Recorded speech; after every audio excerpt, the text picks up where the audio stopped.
నమస్తే మిత్రులారా, నేను మీ శ్రీనివాస్ చౌహాన్ అడ్వకేట్. మిత్రులారా, ఆస్తుల కోసం బంధువులు, తోబుట్టువులు చెంతకో దిగజారుతున్నారు.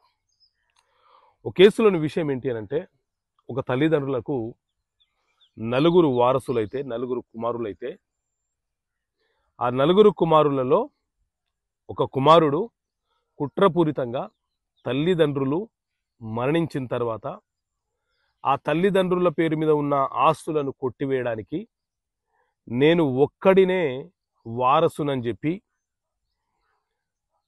న్యాయస్థానాన్ని తప్పుదోవ పట్టించి లీగల్ ఎయిర్ ఆర్డర్ తీసుకున్నాడు.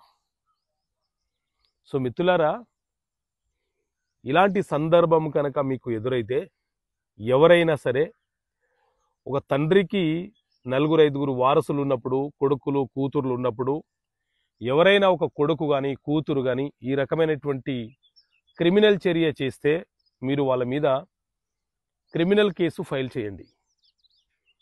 ఎందుకంటే ఆ ఒక్కరు మాత్రమే ఆస్తులకు హక్కుదారులు కాదు. తల్లిదండ్రులకు జన్మించిన పిల్లలందరూ కూడా తల్లిదండ్రుల వారసత్వపు ఆస్తిలో, అలాగే తల్లిదండ్రులు చనిపోయేంత వరకు ఎవరికి ట్రాన్సాక్షన్ చేయకుండా కాపాడుకున్న వారి సొంత ఆస్తిలో అందరికీ, ఎంతమంది పిల్లలు ఉన్నారో అందరికీ కూడా సమాన హక్కులు ఉంటాయి.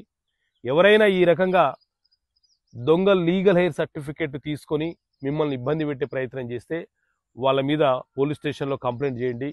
అలాగే కోర్టులో ప్రైవేట్ కంప్లైంట్ ఫైల్ చేయడం ద్వారా కూడా క్రిమినల్ చర్యలను ప్రారంభించవచ్చు. కాబట్టి ఆస్తులు వారి పేరు మీదకి ట్రాన్స్ఫర్ కాకముందే మీరు జాగ్రత్త వహించండి, లేకపోతే తర్వాత ఎక్కువ కాలం ప్రొసీడింగ్ అయ్యే అవకాశం ఉంటుంది. ఓకే మిత్రులారా, థ్యాంక్ యూ. జై హింద్.